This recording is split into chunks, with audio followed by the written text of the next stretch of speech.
We begin high above Kyoto, nestled in Japan's Kansai region on the island of Honshu. The city's location is notable, surrounded on three sides by forested mountains, creating a natural basin. The Kamo and Katsura rivers wind through this geographical cradle, shaping the flow of life below. Out here, the grid of the city is just visible, dwarfed by the scale of the land. Fields and foothills form a patchwork beyond the dense urban core. Kyoto sits inland, some distance from the Sea of Japan to the north and Osaka Bay to the south. This altitude reveals the harmony between city and nature, a balance that has defined Kyoto's story for centuries. Descending, patterns emerge more distinctly. Wooded ridges encircle Kyoto on the east, north, and west, while gentler plains open to the south. The mountains, Higashiyama, Kirayama, and Nishiyama, are long-standing guardians, helping to give the city its basin shape.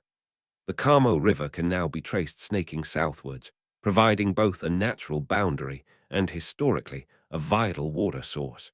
To the outskirts, suburban neighborhoods blend with agricultural land that has long supported the city. It's here, between the hills and the core, that Kyoto's relationship with its landscape becomes apparent. Shaped by geography, protected by it, and constantly negotiating the edge between city growth and nature, the city comes into sharper relief, with Kyoto's urban area stitched together by grids and gentle curves. Large green areas on the edges mark out temple complexes, palace grounds, or university campuses, oases amid the dense cityscape. Main avenues begin to stand out, running north-south and east-west, a legacy of the city's original imperial planning. The Katsura and Kamo rivers cut through west and east, reflecting light and guiding movement. Neighborhoods are more distinct. You can see older districts alternating with modern expansions. Here, history and daily life intersect, woven tightly into the deliberate city pattern set centuries ago. Kyoto reveals itself as a place where heritage and continuity underpin urban form. Zooming further in, Kyoto's historical separation from nearby cities like Uji and Atsu becomes clearer. The irregular edges show where ancient boundaries held back urban sprawl, preserving belts of woodland and agricultural fields. Parks and temple woods, some appearing almost as small forests, speckle the city, providing crucial green breathing spaces. Wide boulevards and railway lines emerge within the built environment, facilitating movement into the core. Kyoto's trademark alignment, its straight avenues and rectangular blocks, further differentiates it from the organic growth of other cities. Even as urbanization advanced, these foundational structures helped preserve not just relics, but ways of life tied to a unique sense of place. Now we come closer to the heart of Kyoto, where the city's famous symmetry becomes striking. Central arteries such as Shijo and Sanjo streets traverse east to west, while clusters of buildings signal busy commercial and cultural districts. The grid pattern is more precise here, a remnant of Kyoto's origins as Heian-kyo, the ancient imperial capital. Among the denser city blocks, hints of wide temple precincts and traditional neighborhoods appear. Each area, even from above, reflects a careful layering. Age-old shrines and modern shops, tranquil spaces set within a bustling matrix. This view testifies to the persistence of Kyoto's design, which maintains cohesion amidst centuries of change. Dropping lower, recognizable clusters point to Kyoto's historic districts, such as Jin and Higashiyama to the east, and the business core near Kyoto Station to the south.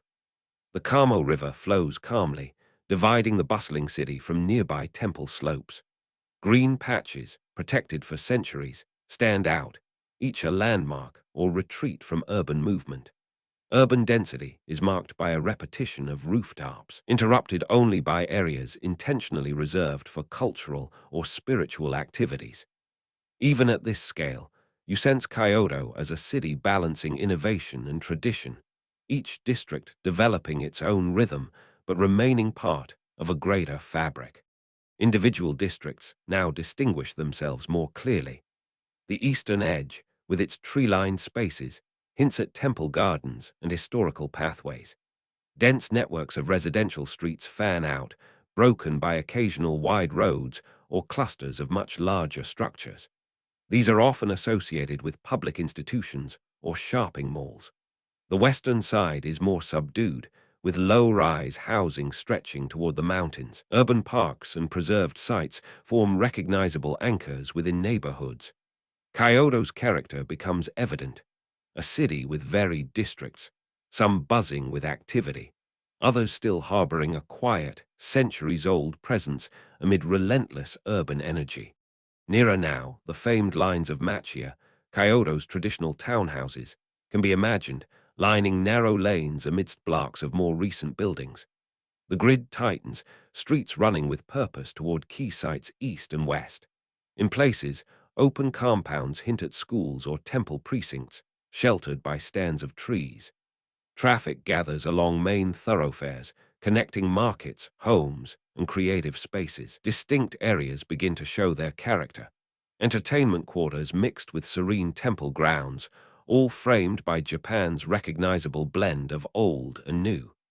Even from this height, the urban rhythm is measured, purposeful, and steeped in inherited order.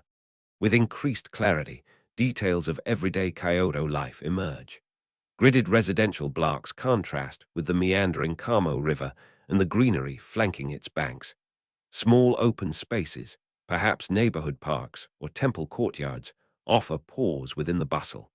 The density of homes and businesses reveals how tightly woven life is here. Movement along major streets suggests shopping, commuting, or festival preparations, reflecting the varied tempo the city maintains through the seasons. Even as modern construction fills the frame, pockets of traditional architecture persist, evidence of resilient cultural identity woven into daily routines. Now above Kyoto's historic core, invisible threads of centuries connect the city's grid. The city center, where commerce thrives alongside culture, appears as a matrix of blocks both old and new. This area contains celebrated temple districts, shopping arcades, government offices, and hubs for food and crafts. The Kamo River remains a defining feature, its banks a passage for locals and visitors alike. Streets pulse with daily activity, yet maintain a distinctive orderliness and care. Here, Kyoto's legacy is most apparent, heritage conservancy and urban life intermingling closely. This is a city where the past is never far from present movements. We settle over the very heart of Kyoto, where the rhythms of daily life meet the enduring echoes of history. Narrow side streets and central boulevards host a continuous ebb and flow, from the early morning quiet to the evening bustle. Nestled within city blocks, shrines and traditional inns persist alongside businesses and apartment complexes. The core's order, inherited from imperial design, guides Kyoto's tempo, preserving harmony in a modern world. Here, every block has a story, every path a memory. As our aerial journey concludes, linger with the sense of Kyoto's layered calm and enduring grace. If you enjoyed this peaceful descent, consider subscribing for more quiet journeys above cities around the world.